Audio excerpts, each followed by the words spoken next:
Cheers. Hey, I love that intro. that's This good. is Rated PG. I'm G5. That is Philip. And you can't see him, but our producer's Bryce. He's invisible. And And technical support from Alex. Sorry. technical support from Alex. Did I step That's on your right. toes? I wasn't sure if you were. No, If we need to alternate. that's good. That's good. Okay. All right, great. So this is our second podcast. Yep, number 2. Yeah, and we got rave reviews from the first one. Crazy. Yeah, we really did. A lot of views. A lot of some comments. I appreciate everybody that commented. Yeah. That had something to say. That told me they liked it. That said they enjoyed it. The people that didn't watch it, I don't appreciate you, but I can still be friends with you. Yeah, this is a good time. We're just having fun. So I hope if you're listening, just join in on the fun, and it should be pretty good.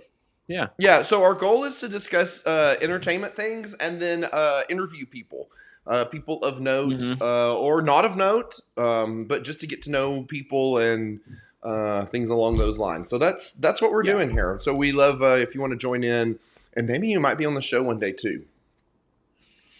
I don't know. Okay. Maybe. Maybe. So George, you saw some movies or a movie, right? Yes, I did. I saw last night. I watched Hamnet. Okay. Which tell me about Hamnet. It's basically the opposite of you. But really? I don't think you would like this show at all. I don't even know where to go with that. So. It's like drama from the very a lot. It's like depressing from the very beginning, Oh, but it was very good. Fun. I liked it a lot. It's a tragedy. It talks about it's about William Shakespeare's romance, and then you can read it, and it's not a spoiler. You can literally read in the description, and the death of his son. And so it goes through those themes and takes you through the emotional highs and lows, and it really pulls you in. And it was very raw. I appreciated a lot of what was depicted. The details, they paid attention to the details. I appreciated that. It took place in the late 1500s, so late 16th century, and showed I don't know what it was. Was it the plague or I'm not sure. Paige, do you remember what that was? The bubonic plague. Yeah. So, which may be in some speculation, but it was interesting, and it made me not take for granted some of the benefits that we have, the medical benefits that we have today, and the medicine that we have, and because it was very raw, and they went through some serious hardship back then, and so I appreciated that. Did anybody? There's any big names that starred in it? I've heard of it. I heard of it, but I have not. I have not. The acting, the acting was wonderful. Was and it? The names I didn't recognize. I mean, I've seen their faces before. The British actors. The most popular or the most famous actor, it was actually the actress that played, I think, Shakespeare's mom. I've seen her in a lot of movies. Okay. As kind of she's always kind of like a side character. All the acting was great, and it really drew you in, and loss and tragedy and the emotional toll that takes on somebody, and especially back then, it's crazy. It's crazy. Good time. Yeah, sometimes movies can, evoke emotions. I just don't like it when it evokes depressing, sad emotions. But, that doesn't mean it's a bad movie. So, good. Well, I'm glad that you saw that uplifting gem. It sounded... Hey, to be or not to be? That is the question. Yeah. To watch or not to. So, on a scale of A, B, C, D, what would you give it? A being the highest. B. B? Okay. All right. Yeah. Okay. Yeah. I think it's an Oscar nom. It was cinematography was good, acting was good, storyline was good, and it wasn't perfect, but it was good. Okay. Good to know. All right. Yeah. Now I heard you went to some concerts. Is that right?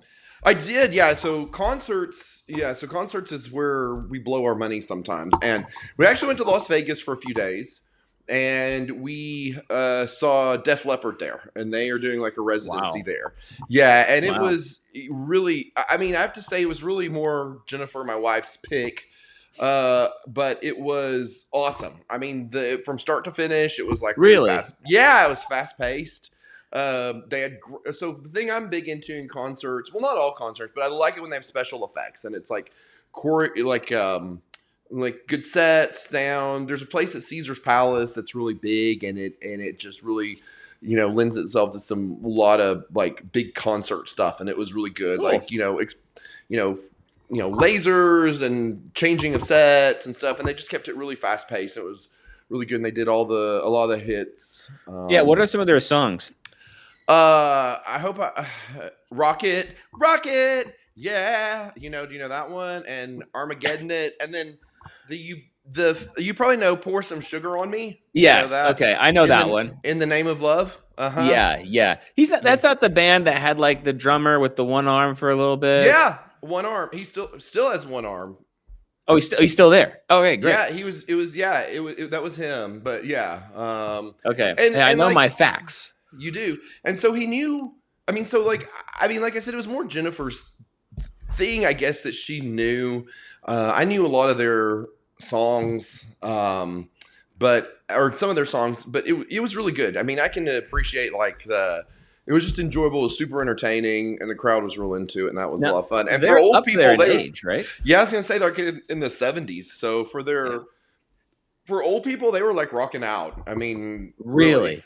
I mean, cool. Yeah, and not to offend anybody in your 70s, but most people aren't doing rock concerts. So, well, I love that. If they're having fun, you're gonna have fun. I agree with that too. I mean, yeah. And then we saw back in Lubbock, where we live, we saw "Need to Breathe," and that was totally different, but really good. They were very. It was an acoustic tour too, and so it was very. I guess pared down, but it was still really great. And no like real special effects, just kind of some lighting, but that was good. They're just excellent musicians, kind of bluegrassy, a little religious overtones, I guess. Yeah, they have some spiritual aspect to this songs, right? Yeah, they have some spiritual like aspects. Yeah. And just great harmonies, great musicians. The lead singer has just a great voice, but they all do. Just a lot of really great, I don't know if I'd say like percussion, but just like them jamming, and you just and sitting back and enjoying it. It was a lot of fun. Yeah. I really did enjoy it. And I've actually liked them. Well, we had seen One Republic, the group, about 3 or 4 years ago, and they opened for them, and we really liked them. And so when they came to Lubbock, we wanted to go and see them, and it was excellent. Yeah. That's cool. Really I think Paige has seen them twice. Really? So, yeah. Wow.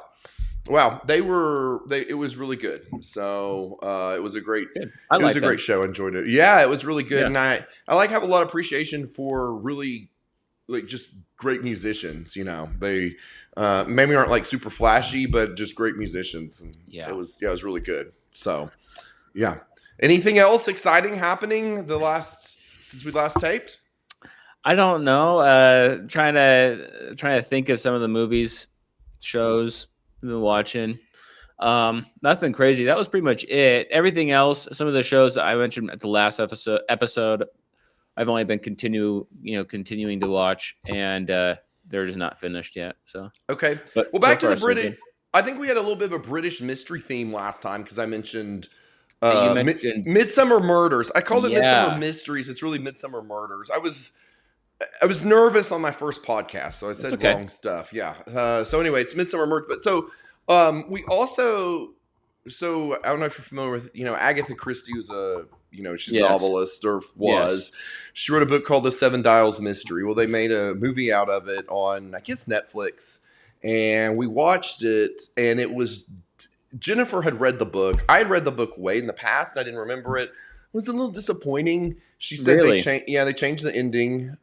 Oops, maybe that's a spoiler. I don't know. But anyway, they changed the ending from the book, and it was okay. But books are almost always better. I just always say books are almost always better. So yeah, no, they definitely are. I'm also just not a big whodunit fan, but Paige loves Agatha Christie. I like her too a lot. I used to read. I feel like I've read 80% of her books. I need to get back to them. But the problem is I can't remember which ones I've read and haven't read, and I don't know if I want to reread them because life is short. I don't know if I want to reread them, but maybe if I don't remember it, then it's like a new book. Yeah, I'm always conflicted on whether or not to reread a book or to read just once and then move on. I mean, I think if a book is really good, I mean, it's like a good cup of coffee. You want that a few more times. But yeah, I used to be so like strict that I had a list of all the books I wanted to read. And as I read them, I marked them off. So I wouldn't, reread them. And Agatha Christie wrote like 80 books. And so, I would mark off the ones I had or hadn't read. But now I'm sure that list is gone because that was when I was in college and that was a long time ago. So it's probably disintegrated. But anyway, still, I would like to get back to more Agatha Christie books. But I always have a book going. Do you read a book all the time? Oh, yeah. Yeah. But you probably like nonfiction, right? I like fiction too. I like a lot of nonfiction and nonfiction. Yeah. Okay. Right now, I'm reading East of Eden, and then I read at the beginning of this year. I finished A Tree Grows in Brooklyn, and I think that's East of Eden is pretty fiction. Who wrote East of Eden? That's pretty famous, isn't it? John Steinbeck, yeah. Oh, yes. It's a classic. It's supposed to be an American classic, yeah. Is it? Do you enjoy it? It's really good, yeah. It pulls you in at the very beginning with some bizarre characters and just bizarre situations. But again, when you think about, I like to go back, it's historical and think about the time that they were living in. And that really pulls you in, draws you into some of those characters. It's a lot of fun. Okay, well, that's great. Once again, I have not read a classic since English in college till it was forced on me.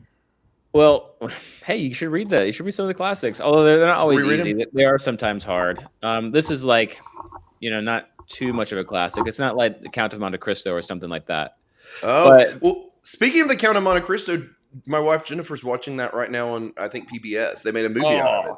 Oh, the PBS. It's on PBS, not the movie with No, it's like a recent one, like just now, and it's like kind of like a mini series.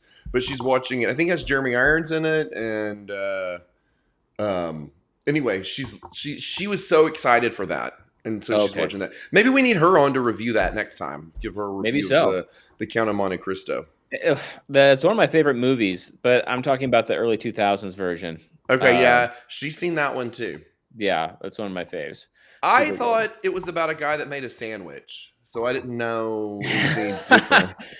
He took a normal ham sandwich and he deep fried it. And she told me that wasn't the plot, so I was dumbfounded. I was flabbergasted. No, it's about vengeance. Yeah, okay. But with grape jelly on it, right? Doesn't it have grape jelly? Yeah. Okay. Yeah.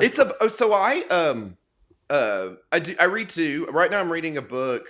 There's an author named Harlan Coben, and he writes a lot of kind of thriller mysteries, and I've started reading some of his books, and he has this one character named that it solves mysteries like you don't care about, but it's called Myron Bolitar. It's a lot of fun. It's okay, great. Good. Yeah, it's very enjoyable. The character's funny. He gets into some like ridiculous situations. So anyway, it's good. That's good. I like that. So now, we also want to get to know people. I was interviewed last time. Now it's time for me to interview George, or G5, which is his real name, right? So here I am. All right, you ready? Sure. Okay. So George and I do know each other. We're friends, but there's things I don't always know about George. I will say, though, we did one podcast that turned out technically poor where I did interview George. So this is a re-interview, but I will act surprised at all the details that I find out. Because maybe he might come up with something new may have happened. So I'm going to change the details. Yeah. Okay, change your life. So you are the oldest of 5 kids, is that correct? There's 5 of us. Yep. So I'm the oldest. Okay. And I was an only child. So what was that like having 4 other brothers and sisters, you know, in your family, in your life. Yeah, there's 4 brothers, including me, and 1 sister in the middle. So she's smashed between 2 brothers. Mm-hmm. And the age gap is significant. I mean, between me and the youngest, there's a 17-year age gap. Wow. So my youngest brother is, I think, just starting high school. And Okay. so it's. And you're what, like 30? I'm 30. Mm-hmm. Yeah. Okay. Yeah. Yeah. And so while you were probably in high school, he was like in like. Oh yeah, when I was in high 7, school, 6, he was a 7. baby.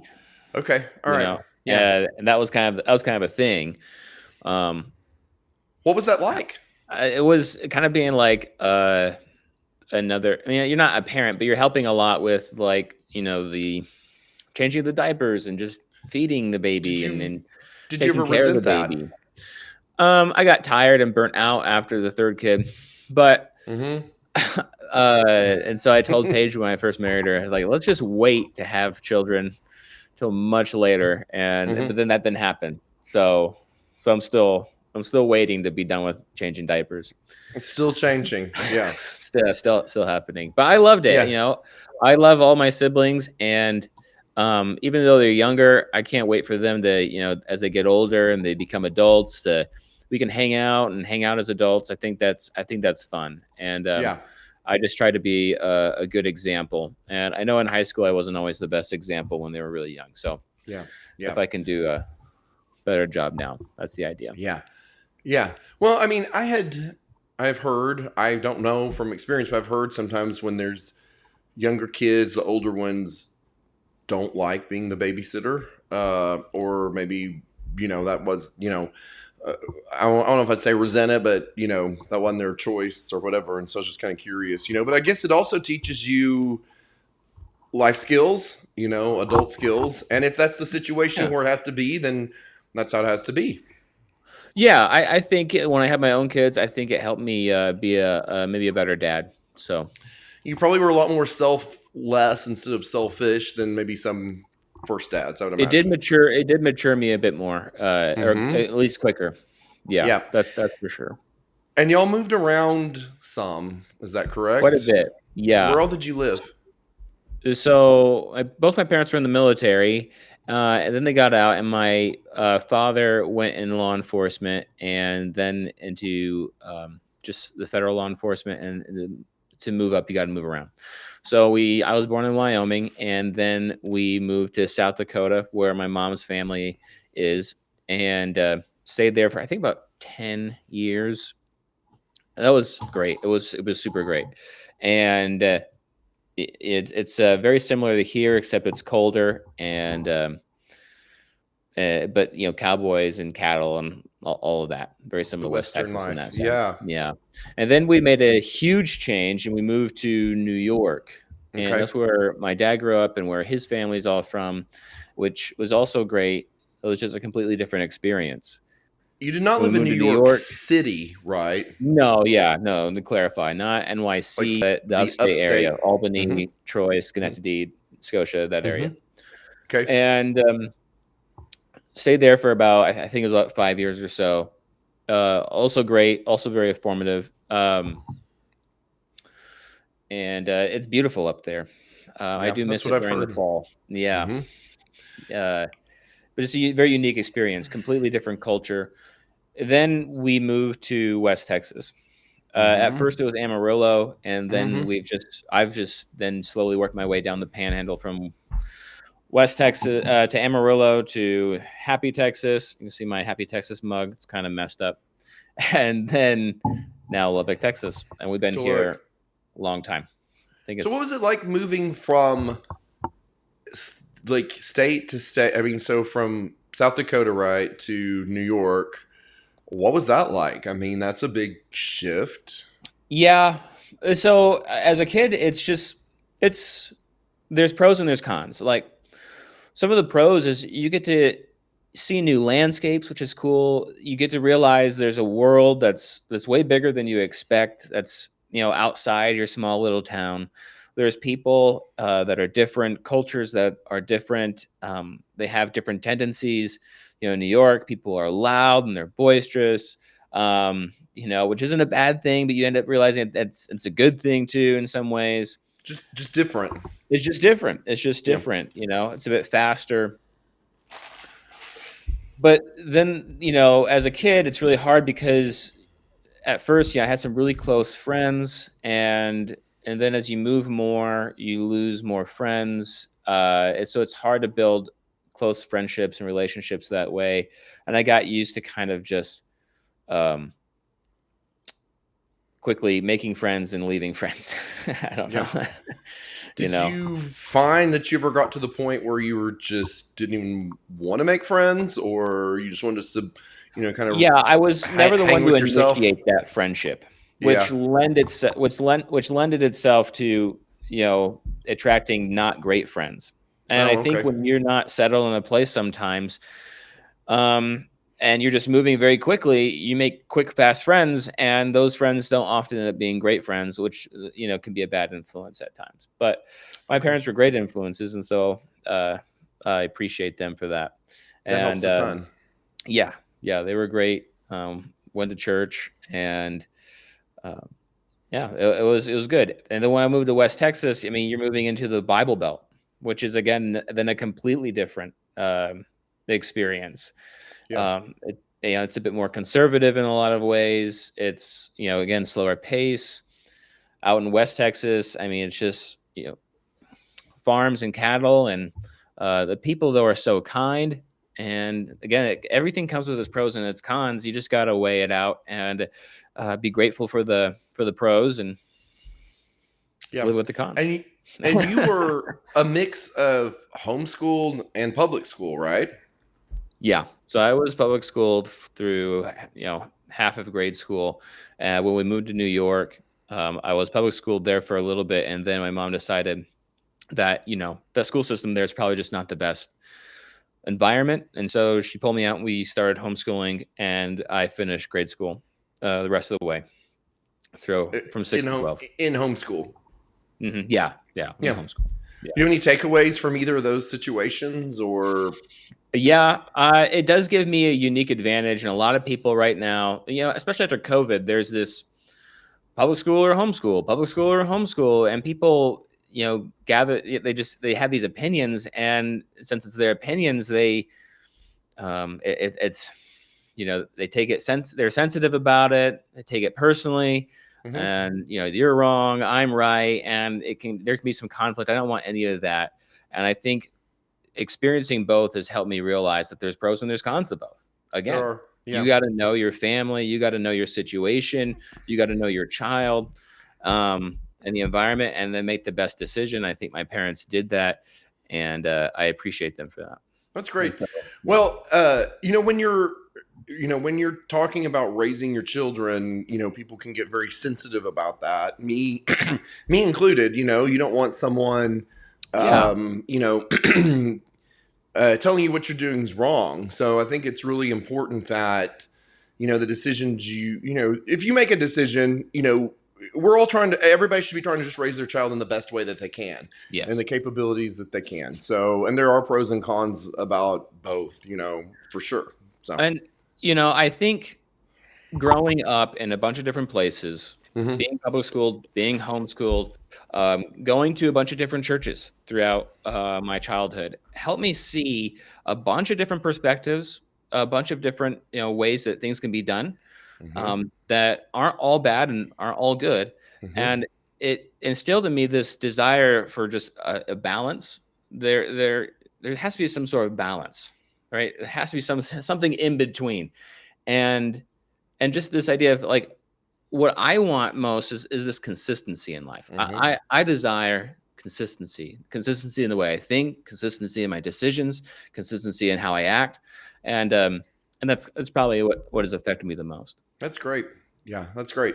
It's great that you did have a lot of those different, situations, because then you can draw what you feel best, what was best. Maybe take the positives from it, negatives from it too, as well. Yeah. Yeah. Okay. So during your childhood, one of your siblings, your brother, had at that time terminal cancer, right? Yeah, he had leukemia. Mm-hmm. It was We should say he's still alive today, right? He's still alive. Right. Yeah. Yeah. I always forget that little detail. He's alive. Yeah. He's very well. He's spoiled, but he's also just a great kid too. Great. So I'm. And which sibling was it in the order? The pecking order? If I'm the oldest and this is the youngest, it was this brother right here. Okay. Second to youngest. And he had cancer at 3, and the treatment lasted for 3 years. Wow. And it was a time that was very difficult for our family, and we weren't expecting it. As a kid, it just stinks to have to go through all of that. Yeah. And he's experienced it more than anyone else. But when a family member has cancer, I mean, the whole family is affected by it. Yeah. And that it also matured me and wanting to forced me to have more responsibility and help take care of the kids at that time, because he was 3 and youngest brother was just a baby, and so that was a big deal. And there's a lot of other families too that have cancer, or kids that have cancer. The Children's Network is a big community of kids that go through this. And so there were other families that we were connected to during this time. And it was interesting seeing how each family handled this, this time, this trauma, if you will. Yeah. And each family handled it differently. But I will say that, the faith that my parents had and instilled in me. And, at first I was kind of not sure about this whole God thing, and I was questioning a lot, and seeing other Christians help us through this time really did open my eyes to the importance of faith. And I think that's great. Yeah. Was that while y'all were in New York or before? No, this happened in Amarillo. Oh, Amarillo after that. Okay. All right. Yeah. Okay. And how old were you at the time? I was 16, 17, 18. Yeah, I'm not good at I'm not good at ages myself either. I was late teen. Everything is about an approximate when it comes to years and ages. Somewhere in there. Yeah, I remember being a late teen. Yeah. And yeah. Okay. Yeah. I'm sure that affected you, and you had to probably step in and do even more because your parents were so busy with, just taking care of him. Often the treatment. My parents were at the hospital with him, because he'd spend nights at the hospital, and they would, take shifts, and I'd be there to help with the kids. And eventually my grandmother moved down to help as well, and that was a big help.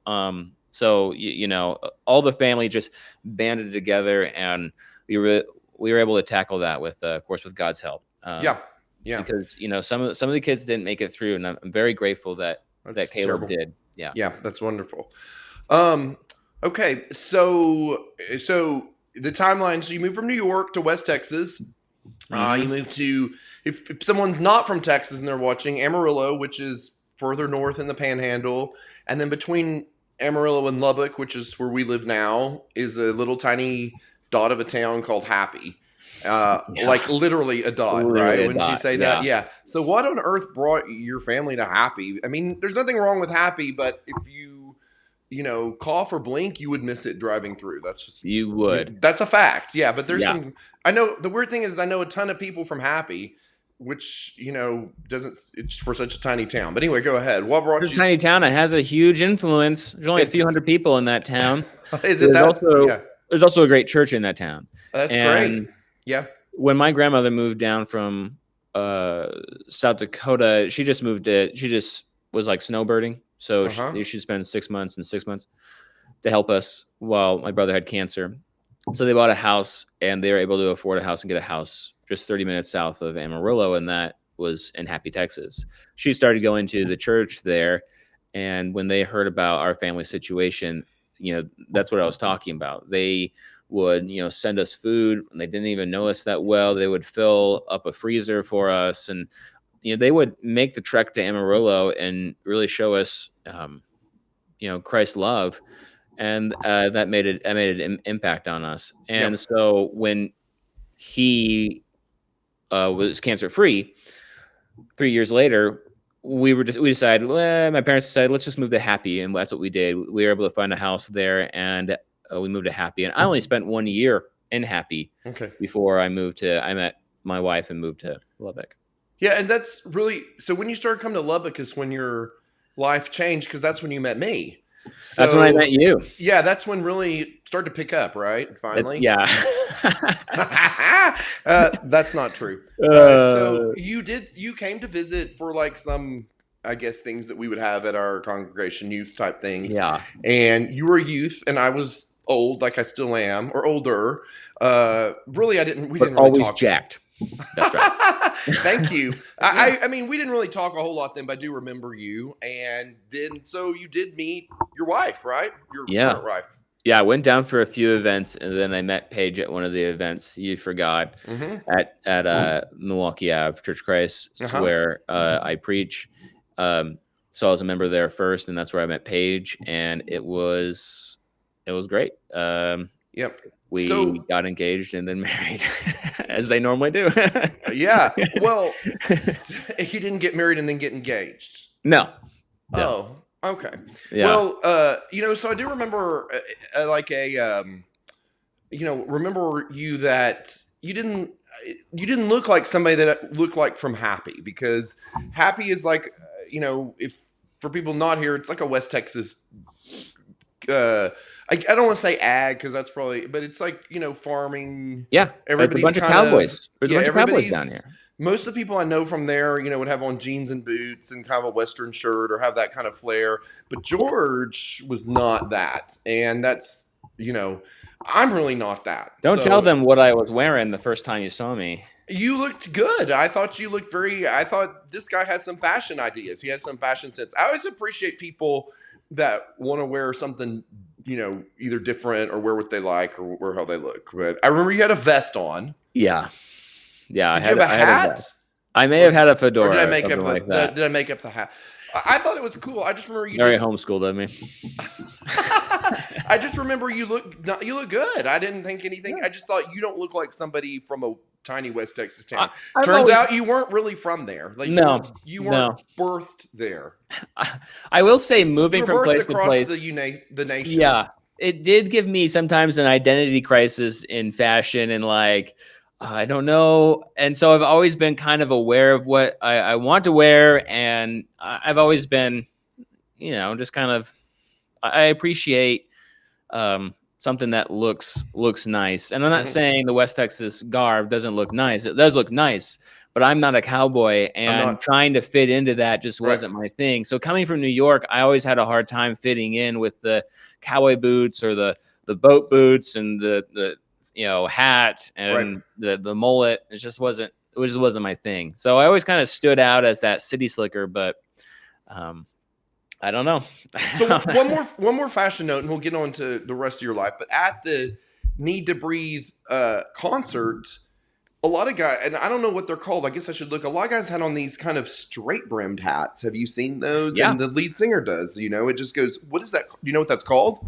Like, is it like a cowboy hat that's straight brimmed and straight, just around? Yeah, just around. Isn't that like a cap where only the brim is out like this? No, it's all the way around. I think that's kind of like it's like a cowboy fedora type mix, right? Yeah, it kind of has the top and then the very rounded.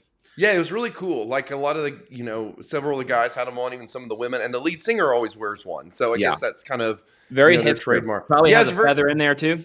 Very hipster. Yeah, I think so. And it was a cool look. I was like, maybe I need that, Yeah. But, and I'm sure the nice ones are probably very expensive. So very like handmade and stuff like that. So. I think as you get older, though, you realize what works for you, what doesn't work for you. And you lean into that. And that's when things start to go smooth. I think I'm too big to be a hipster because most of them are very slim. It's all very slim. And I think I'm too. It just doesn't even. They only eat whole foods, and that's not. Yeah. So anyway, so you came to Lubbock. You met Paige. How long did y'all date? How long did we date? We met in August of 16 and married in August. We met in August of 16 and married in August of 17. So. Oh, just a year. A lot happened in 1 year.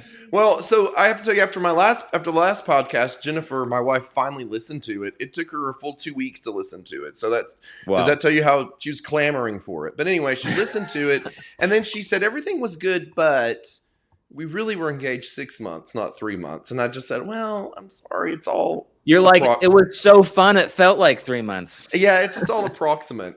Yeah. But anyway. Yeah, it went by so fast. So y'all met, and then what? So a big change. You were in a different profession. I think you were in a sales profession, and then you decided you wanted to become a preacher. Yeah, Nate had dropped that information on me when I was just a member at Milwaukee, and I was just teaching one of the Bible classes.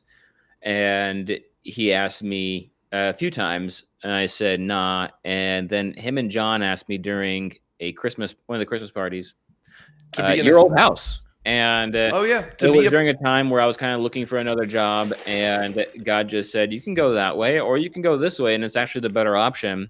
And I felt like it was God saying, well, I guess you just have I have no choice. Why not pick the better option? And so you decided to become I went to work for God. Had you felt like a stirring to want to do that, like a leaning towards it? No. I didn't feel like growing up thinking this is what I want to do. Mm-hmm. I know Rick, he's the preacher in Happy. He had always said I'd make a good preacher, and I was like, yeah, whatever. And I was happy to help with some classes and things like that. And I think I was just at a situation where all the doors seemed closed except that one, and God was saying, okay, yeah, you can try to do something else, but this is really the best option. And so in that sense, I felt like I was called to do that, and so I've been happy to do that. I love it. I do love it. Yeah, it was a great decision. Yeah, it's like as we said, my dad was a preacher, so I know it's very difficult, but also rewarding. Yes. So you've been doing it what, 4 years now? 3 years? 5 years? No, 6 years. See, I told you I don't know years. It's all approximate. But I've told some people who are even at Milwaukee, and they're like, "Really? It's been that long?" It just still seems seems like yeah, it has. Wow, that's great. It's been over 6 years. I started in 2020, right before COVID. Okay, and it's been great. Yeah, it has some challenges. It has some difficulties, and those can be very difficult, but it is very rewarding, and the people you serve matter, and the people at Milwaukee make it easy for me. That's great. Well, I would say that you are, if you're picking personality types, you may not be the personality you would pick to be a preacher. Like if you're just picking people out of like a group, because I would say you're a little more quiet, maybe a little more easygoing, or maybe not as outgoing as some that you'd imagine. So have you had to like push out of your shell a little bit, or push your? I mean, as a kid, I struggled with stage fright all the time. Yeah. I think it was, what is it, pre-K or kindergarten, where they do the diplomas, and I couldn't get up there and go get it. My mom had to go grab it for me because I just was too I had too much stage fright. Yeah. So, that was challenging to work through that. And then I'm just more introverted naturally. It takes a lot of energy out of me. And so, I have to kind of build up the stamina, if you will, especially on Sunday mornings. So it's like, okay, I got to go, I got to talk to people. I got to go meet people. And, it's that first interaction. It's breaking through that ice. It's the small talk that really can make it challenging. And then when I preach, I naturally am just not a person that has many words to say. I don't. I will explain something, and I can explain something in the scriptures, and we can go deep, but honestly, it can be done with few words. And that's just the way I am naturally. Mm-hmm. Yeah. Well, I know you had to, like we've talked about, just like you said, having to push out of your comfort zone to maybe talk to new people or greet people and probably associate with different groups of people. But you've done a great job. So, do you feel like what do you think? What do you feel like your strong suit is in preaching? Because there's obviously different aspects of it. There's different aspects of it, and my I don't know if that's my strongest, but it is my favorite. and that is just the one-on-ones with people. Mm-hmm. When someone comes to me with some struggles and confides in me, and that we're able to over time work through that, that's great. That's my favorite. My favorite is the one-on-one connections with the Christians there, and just helping them grow in their faith. That's my favorite. I like teaching Bible classes. Also, it can be also fun. But I love studying too. I love going and learning about the Bible and reading the Bible and theology, and I love that type of stuff. I love to go deep into theology and philosophy and just study this type of stuff because I'm kind of a nerd that way. So I like that. I tell people if I could just write the sermons and someone else could deliver them, that would be ideal. But maybe one day with AI, they can just have that's it. A hologram of you, and you can just sit back and kind of watch it happen. It'd be perfect right off the bat. Yeah, and be great. Yeah, I could just feed it my info, and then it could deliver. One day, maybe. Yeah, one day. I think you've done great with interpersonal relationships. You do a great job with that and getting to know people that sometimes people don't even get to know. So I think you've done a great job with that. So so true or not? Okay, well, you tell me what is your favorite thing about yourself and your least favorite thing about yourself? I don't know, man. Yeah. Oh, my favorite thing about myself is What's your favorite thing? My favorite thing, I like how, I don't know. Paige, what do I like about myself? I'm married to an amazing woman, and I have a wonderful family. Really I do love being a husband and a father. Those are great. I do like how curious I can be and just.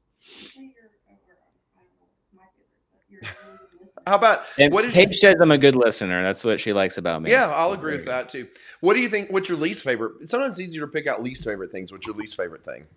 It is. It is. I could be kind of self-loathing at times. Oh. Yeah. I don't like my nose. I think I mentioned that in the last podcast. Yeah. Oh, maybe one day a nose job might be in. A nose job would be great. Yeah. Yeah. Maybe in the hologram, it could kind of shrink. Be how you want it to be. Yeah. Okay. Well, the thing I've always thought about you, and it's not a good or necessarily bad, is you're just extremely laid back. You're very, I guess you'd say you're very chill. Sometimes I'm not sure what your opinion on things are. You may not even have one, which is weird to me because I have an opinion on everything. And so whether it makes sense or not, so maybe, so that's true. It is a great thing. I don't have an opinion on a lot of things. It is a great thing because sometimes I think I'm like maybe bullying you into doing something, but you maybe really just didn't seem to care. If that does happen, a lot. Yeah, and I mean that is probably something that people say the most. Yeah, but it's not necessarily a bad thing at all, but it's not always a good thing either. So I guess it's just a thing. Yeah, I think like yours. The last episode, yours was. I mean, your greatest strength is your greatest weakness too. Yeah. So I guess I was trying to say, is that really how you are, or is that just a persona you like that you put on? But deep down, you're thinking, these are my definite ideas. It must be how I am because I really just don't think about it. Okay. All right. Okay. All right. Very good. Well, so do you have anything else you want to add about your life that I haven't touched on? You haven't covered? Yeah. We should add that you're a father of three. Father of three daughters. Three great daughters. Yeah, and a husband. Yeah. Yep. And y'all have been married, 9 or 10 years now? Yep, that's right. That's excellent. Great. And it's great. And life is good. And God has blessed me. And I'm happy to keep doing that. That's great. So next podcast, we'll